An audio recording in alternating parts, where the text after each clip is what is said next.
नमस्कार, hello and this आशीष बंसल। और आज हम फटाफट ज्ञान में आपके लिए लेकर आए हैं बहुत शानदार वाली चीज। इनऑर्गेनिक केमिस्ट्री में जनरली एक रिड्यूसिंग एजेंट, ऑक्सीडाइजिंग एजेंट, इसका बहुत लफड़ा रहता है। बच्चे बोलते हैं फटाफट कुछ बता दो सर, क्योंकि इसमें कोई ट्रेंड वगैरह बहुत जल्दी एस्टेब्लिश नहीं होता है।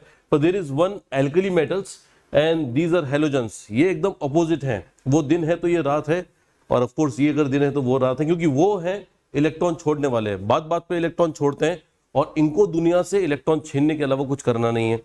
तो इसका मतलब ये कि ये हो गए हमारे रिड्यूसिंग एजेंट, क्योंकि इलेक्ट्रॉन छोड़ना चाहते हैं। एक तो ये मालूम होगा इलेक्ट्रॉन छोड़ने वाले रिड्यूसिंग एजेंट और खाने वाले ऑक्सीडाइजिंग एजेंट। एक किताब में कहीं एक कॉपी पे लिख लेना कि इलेक्ट्रॉन जो खाएगा दूसरे का खाएगा, खुद का नहीं। ठीक है ना, खुद का खाना खाना ही क्या, इस जेब से उठा के इस जेब में डाल दिया, that is not oxidising agent, reducing agent. किसी दूसरे का छीनो, मजा ही अलग होता है उसमें। तो ये हैं दूसरे को इलेक्ट्रॉन देने वाले, ये रिड्यूसिंग एजेंट हैं और ये ऑक्सीडाइजिंग एजेंट हैं। अब ये हेलोजन्स हैं, वो एल्कली मेटल्स हैं। प्रॉब्लम इसके अंदर क्या है वो देखो आप। प्रॉब्लम इसमें ये है कि रिड्यूसिंग एजेंट मैंने इनके लिए लिख दिया है और ऑक्सीडाइजिंग एजेंट लिखते समय मैंने इनको F2Cl2 Br2I2 कर दिया, बिकॉज ये तो एग्जिस्ट करते हैं एटॉमिक फॉर्म में, लिथियम, सोडियम, पोटेशियम, रुबिडियम ऐसे ही, but they exist in the molecular form. तो इसलिए मैंने थोड़ा सा पहले से चेंज करके यहाँ पर FClBri लिखा दिखाने के लिए आपको। लेकिन अब जब मुझको समझाना था तो मेरे को समझ में आ गया कि इसको F2Cl2 Br2I2 ही लिखना पड़ेगा। अब देखते हैं कि यहाँ पर मेटल्स के में रिड्यूसिंग एजेंट की पावर कैसे देखते हैं। तो मेटल होते हैं सॉलिड। अगर आपको उनको रिड्यूसिंग एजेंट की तरह बिहेव करवाना है तो उनको इलेक्ट्रॉन उनसे निकालना पड़ेगा, और इसके लिए हमें उनको IP देनी पड़ेगी। But IP is defined on the gaseous systems. ये गैसियस, लेकिन हमें मेटल जो होते हैं वो गैसियस फॉर्म में नहीं मिलते, सॉलिड फॉर्म में मिलते हैं। तो पहले गैसियस फॉर्म में लाने के लिए एक एनर्जी देनी पड़ेगी, सब्लिमेशन एनर्जी। फिर IP देकर इलेक्ट्रॉन रिमूव करेंगे। अब दुनिया के मैक्सिमम लोग हम ये सोचते हैं कि IP से सारा काम बन जाएगा, जिसकी IP कम है वो जल्दी से इलेक्ट्रॉन छोड़ देगा, बढ़िया रिड्यूसिंग एजेंट। लेकिन ध्यान रहे ऐसा नहीं है, क्योंकि रिड्यूसिंग पावर यहां से लेकर यहां तक जाने की पावर है M+ गैसियस। अब M+ गैसेस के बारे में बताओ। M+ गैसेस फॉर्म में एग्जिस्ट नहीं करता है, या करता है तो हाईली अनस्टेबल है। स्टेबल करने के लिए उसको एक्वस मीडियम में रखना पड़ेगा, और एक्वस मीडियम का मतलब है पानी डाल के इसको स्टेबल करते हैं, हाइड्रेशन करते हैं इसका, और एनर्जी रिलीज होती है, इसका नाम है हाइड्रेशन एंथैल्पी। अब बात क्या हुई, रिड्यूसिंग पावर ऑफ मेटल्स सिर्फ IP पर या सिर्फ सब्लिमेशन एनर्जी पर या सिर्फ हाइड्रेशन एनर्जी पर डिपेंड नहीं करती। It depends on combination of all these. इस पर सब पर डिपेंड करती है। अब इसलिए पीरियोडिक टेबल में इसका एक ट्रेंड सेट करना थोड़ा मुश्किल हो जाता है, और इसलिए हमको ये लगता है कि भैया हम ट्रेंड सेट नहीं कर सकते। हम ये देखेंगे कहां पर कौन सी वैल्यू ज्यादा है किसके। हाँ, ये कह सकते हैं रिड्यूसिंग पावर तब अच्छी होगी जब ये कम हो, एनर्जी दी जाने वाली कम से कम हो, और रिलीज होने वाली ज्यादा से ज्यादा हो, तब ये कहेंगे कि it's a good reducing agent. अब बात यह है कि लिथियम के लिए जगह जगह पर हर किताब में लिखा हुआ है बेस्ट रिड्यूसिंग एजेंट है, मतलब इलेक्ट्रॉन देने के मामले में सबसे आगे है। जबकि बच्चा ये कंफ्यूज रहता है कि भैया IP तो लिथियम की बहुत हाई है अपने ग्रुप में। अभी मैंने बताया था ये अपने ग्रुप में सबसे हाई IP वाला है। तो इससे ये बात कोरिलेट नहीं होती कि हाई IP के चलते ये अच्छा रिड्यूसिंग एजेंट कैसे है, लेकिन फिर भी है। तो हाँ, फिर भी है तो ये किस लिए। ये देखो मैंने कुछ बनाने की कोशिश करी है, पूरा नहीं बना पाया था मैं। तो देखो यहाँ पर हाइड्रेशन एनर्जी, ये लिथियम आयन के चारों ओर पानी के मॉलिक्यूल हैं। इनफैक्ट चारों ओर ही हैं, 6 और नहीं है, क्योंकि दिशाएं तो 6 होती हैं लेकिन पानी के मॉलिक्यूल सिर्फ 4 हैं। वो उसका कारण है इसका सरफेस एरिया कम है, उसके पास ऑर्बिटल सिर्फ S और P हैं।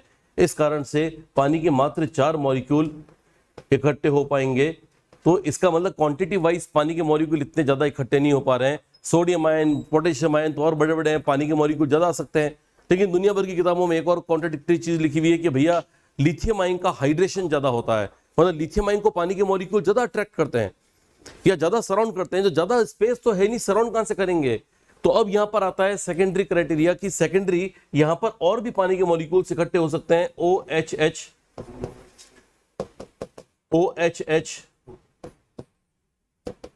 ठीक है। और ऐसे खूब सारा बड़ा स्फीयर बन सकता है, लड्डू जैसा बनता है वैसा बन सकता है कि बीच में काजू का दाना लिया या बादाम का दाना लिया, उसके आसपास हमने खूब सारा लड्डू बनाने की कोशिश करी और बड़ा सा लड्डू बन गया। ये लिथियम का लड्डू इसलिए बड़ा बनता है क्योंकि जो बीच का दाना है ना, ये दाना तो है लेकिन इसका चार्ज डेंसिटी बहुत ज्यादा है, छोटा एटम है, चार्ज ज्यादा है, ज्यादा पानी के मॉलिक्यूल को अट्रैक्ट करने की क्षमता है, जगह कम है, तो पहले ये 4 पानी के मॉलिक्यूल मैनेज कर पाता है, लेकिन इसमें इतनी ताकत होती है कि दूसरी लेयर में फिर पानी के मॉलिक्यूल इकट्ठे हो जाते हैं और ऐसी ऐसी करके खूब सारी मल्टीपल लेयर्स बन जाती हैं।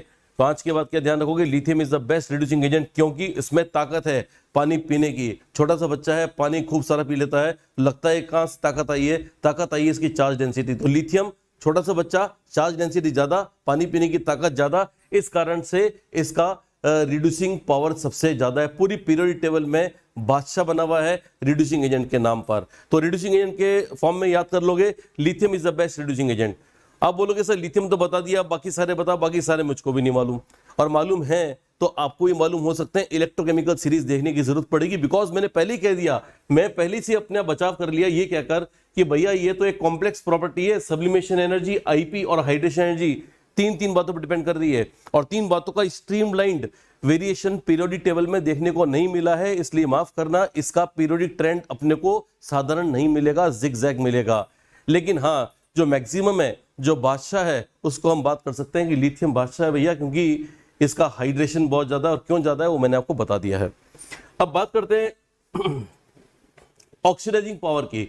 मैंने कहा था आपको हेलोजेंस किस मामले में आ गया भैया, ये हेलोजेंस किस मामले में आ गए, तो इलेक्ट्रॉन खाने के मामले में आ गए। These are strong oxidising agent. लेकिन इनमें भी कौन, इलेक्ट्रॉन खाने में भी कौन कौन जबरदस्त तरीके छीनता है, तो ये भी एक कॉम्प्लेक्स प्रॉपर्टी भैया, क्योंकि इलेक्ट्रॉन खिलाओगे तो ऐसे नहीं कि हेलोजन को इलेक्ट्रॉन ठूस दोगे, अरे वैसे नहीं होता है, पहले उसको बॉन्ड तोड़ना पड़ेगा, हेलोजन एटम बनाना पड़ेगा, इलेक्ट्रॉन खिलाओगे, उससे पूछोगे आपकी खाने की इच्छा या नहीं है, खाने की इच्छा थोड़ी बहुत तो होती है, और उस इच्छा का नाम होता है इलेक्ट्रॉन एफिनिटी। ये इलेक्ट्रॉन एफिनिटी उस इच्छा का नाम है जो ये जाहिर करता है कि हाँ मुझको इलेक्ट्रॉन खाना है।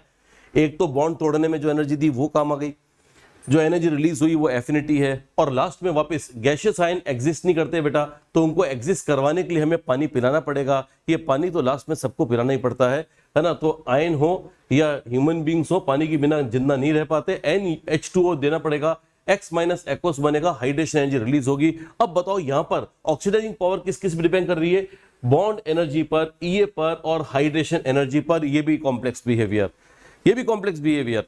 तो कुल मिलाकर आपको ये समझ में आना चाहिए, oxidising behaviour and reducing behaviour is a complex behaviour and we can not figure out from the simple periodic table and the periodicity. ऐसा मत समझना कि आप पीरियोडिक टेबल देखेंगे और बहुत मजा आ जाएगा हमारे को, जैसे दूसरी प्रॉपर्टी से मजे लेते हैं, IP टॉप टू बॉटम ये होता है, यहाँ पर ऐसा नहीं है। ऑक्सीडाइजिंग पावर के अंदर क्या है कि किताबों में लिखा हुआ है hydration energy plays the most significant role, मतलब इन तीनों में, इसमें फर्स्ट में, ये सेकंड में और थर्ड में जो सबसे आगे है वो कौन है, हाइड्रेशन एनर्जी। तो हाइड्रेशन एनर्जी ये डिसाइड करता है कि भैया कौन बढ़िया कौन बेकार। और सबसे काम की बात आप लोगों के लिए है कि हाइड्रेशन एनर्जी का एक ऑर्डर होता है, छोटे साइज का हाइड्रेशन ज्यादा और बड़े साइज वाले हाइड्रेशन कम। बड़े सिर्फ नाम के बड़े होते हैं, काम के बड़े नहीं होते हैं, क्योंकि उनमें चार्ज डेंसिटी कम होती है, पानी पीने की ताकत कम होती है। सरफेस एरिया क्या कर लोगे यार, हाँ सरफेस एरिया का इतना कुछ नहीं कर सकते। फ्लोराइड का सरफेस एरिया कम होता है, वो इलेक्ट्रॉन खाने की ताकत ज्यादा रखता है, तो सॉरी वो एक्वस मीडियम में हाइड्रेशन होने की ताकत ज्यादा रखता है। आई एम सॉरी, मैंने कहा कि F माइनस का हाइड्रेशन ज्यादा होगा तो F माइनस जल्दी बनेगा, F2 से F माइनस जल्दी बनेगा। यानी डिस्कशन से क्या क्लियर हो रहा है, सबसे पहले इलेक्ट्रॉन कौन खाएगा, सबसे ज्यादा इलेक्ट्रॉन खाने की ताकत किसमें है, तो आंसर इज फ्लोरीन, और इसलिए बेस्ट ऑक्सीडाइजिंग एजेंट है। अगर मैं पूछूं क्यों, तो जवाब दे देना क्योंकि F माइनस का हाइड्रेशन सबसे ज्यादा है। क्यों ज्यादा है, तो आंसर है छोटा साइज, ठीक है ना। ध्यान रखना, जितना छोटा बच्चा होगा उतना पानी ज्यादा पिएगा, ये आयंस के लिए बोल रहा हूं, अपने लिए मत सोच लेना। तो आयंस के अंदर जितना छोटा आयन उतना ज्यादा पानी पीने का, यानी उतना ज्यादा हाइड्रेशन शो करने का होगा। और फ्लोरीन से फ्लोराइड बनना सबसे इजीएस्ट है, क्लोरीन से क्लोराइड बनना थोड़ा सा डिफिकल्ट, ब्रोमीन से ब्रोमाइड और थोड़ा डिफिकल्ट, सबसे डिफिकल्ट आयोडीन से आयोडाइड। तो बच्चों रिजल्ट क्या निकल रहा है मेरे जो इस डिस्कशन का, वो है हेलोजेंस में फ्लोरीन बेस्ट ऑक्सीडाइजिंग एजेंट, और जो एल्कली मेटल्स से या पूरी पीरियोडिक टेबल में जो बेस्ट रिड्यूसिंग एजेंट वो है lithium. Fluorine is the best reducing agent, sorry oxidising agent, because of high hydration enthalpy of F negative ion. हालांकि डिपेंडेंस काफी सारी चीजों पर थी, लेकिन जो चीज निकल कर आई और वो जो चीज हमें याद रखनी होती है वो है, किताबों में लिखा है हाइड्रेशन सबसे ज्यादा इंपॉर्टेंट है, क्योंकि वैल्यू बेस्ड चीजें हैं, तो ये मालूम होना चाहिए बॉन्ड डिसोसिएशन, एफिनिटी और हाइड्रेशन में हाइड्रेशन मोस्ट इंपॉर्टेंट है, इसलिए फ्लोरीन को बेस्ट ऑक्सीडाइजिंग एजेंट का दर्जा मिला है। आखिर में जाते जाते एक बात कहूंगा आपसे, बेटा ध्यान रखना कि F अगर एक शेर है, F अगर एक शेर है तो इलेक्ट्रॉन उसके पास में रखी हुई हड्डी है, और अगर आपने शेर को हड्डी दे दी और उसने खा ली तो उसके बाद में खबरदार रहिए कि आप उसके पास जाओगे और ये बोलोगे कि हड्डी मुझको दे दो, तो बेटा कर सकते हो आप ये, लेकिन करते ही अब भाग जाना। क्योंकि अगर आप वहीं खड़े रहे और आपने कहा कि देखो ये मैंने तेरी हड्डी ले ली है, तो थोड़ी देर बाद में आपको ही वही बोलेगा आपकी हड्डी निकाल के मैंने भी तेरी ले ली है। तो ये ध्यान रखना कि ये फ्लोराइड है बेटा, ये फ्लोराइड है, शेर प्लस हड्डी, इट इज शेर प्लस हड्डी, वेयर शेर इज फ्लोरीन एंड द हड्डी इज इलेक्ट्रॉन। तो ये ध्यान रखना, ये फ्लोराइड किसी को अपना इलेक्ट्रॉन नहीं देगा। अब इससे एक एनसीईआरटी में एक बात लिखी हुई है, वो बहुत शानदार बात लिखी हुई है कि फ्लोराइड सॉल्ट्स कभी किसी से ऑक्सीडाइज नहीं होते, यानी किसी को इलेक्ट्रॉन देते नहीं है। तो कैसे देगा? शेर प्लस हड्डी में से हड्डी कैसे निकाल लोगे? अब खा चुका है वो, मुंह में दबा रखी, अब नहीं निकाल सकते। लेकिन एनसीईआरटी ने उसका भी एक तोड़ दे रखा है, और वो तोड़ ये है कि उस शेर को करंट लगा दोगे तो छोड़ देगा, करंट लगाओगे तो चिल्लाएगा आ, और आप उसमें से हड्डी निकल के भाग जाओ। अब इसका मतलब क्या हुआ? इसका मतलब ये हुआ कि फ्लोराइड सॉल्ट्स को अगर इलेक्ट्रोलाइसिस कर दोगे, उनका इलेक्ट्रोलाइसिस करते ही क्या होगा? वोल्टेज लगाओ बाहर, आप एक सेल सेटअप करो, एक सेल सेटअप करो, उसके अंदर यहां पर फ्लोराइड सॉल्ट रख दो, KF रख दो मान लो, और यहां पर एक इलेक्ट्रोड लगाओ प्लस, और यहां पर इलेक्ट्रोड लगाओ जिसके ऊपर माइनस कर दो। अब ये इसका इलेक्ट्रोलाइसिस करोगे तो वोल्टेज पर डिपेंड करेगा कि F माइनस यहां जाएगा या नहीं जाएगा। अगर अपने वोल्टेज हाई रख दिया तो ये चाहे शेर हो, भालू हो, चीता हो या आप हो, ये इसको बेचारे को हड्डी छोड़नी पड़ेगी और ये यहां पर जाएगा। आपने सबने पढ़ा होगा, F माइनस या कोई भी हो वो यहां पर जाएगा, इलेक्ट्रॉन छोड़ेगा, खुद ऑक्सीडाइज होगा, और इस प्रकार से हम फ्लोराइड को फ्लोरीन में कन्वर्ट कर सकते हैं। The only method by which we can convert fluoride into fluorine is electrolysis. तो आज का ये फटाफट ज्ञान यहाँ पे समाप्त होता है। होप आपको ये पसंद आया होगा। नमस्कार, थैंक यू।